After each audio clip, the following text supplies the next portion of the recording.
Saudara, menjelang pembukaan Musabakah Tilawatil Quran MTQ ke-33 tahun 2017 di Aceh Timur, Jalan Medan Banda Aceh, terutama di seputar lokasi berlangsungnya kegiatan MTQ sudah mulai padat. Kafilah dari berbagai daerah di Aceh sejak Kamis kemarin mulai berdatangan ke pemondokan yang tersebar pada beberapa lokasi di wilayah Kecamatan Idiraya. Untuk mengantisipasi kemacetan maupun penumpukan kendaraan di seputar lokasi kegiatan pembukaan MTQ yang berpusat di lapangan upacara pemerintah Kabupaten Aceh Timur, Desa Titi Baro, Kecamatan Idirayek, Kapolres Aceh Timur, AKBP Rudi Purwianto, menghimbau agar kendaraan besar seperti kontainer, tronton, dump truk, dan lain sebagainya untuk berhenti sementara waktu.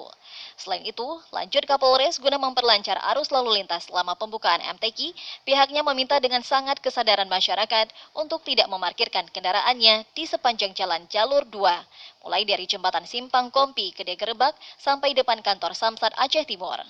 Sukses dan tidaknya MTQ ini tergantung dari peran serta masyarakat Aceh Timur dalam memberikan kenyamanan dan pelayanan para kafilah. Dari Aceh Timur, Said Maulana, TVRI melaporkan.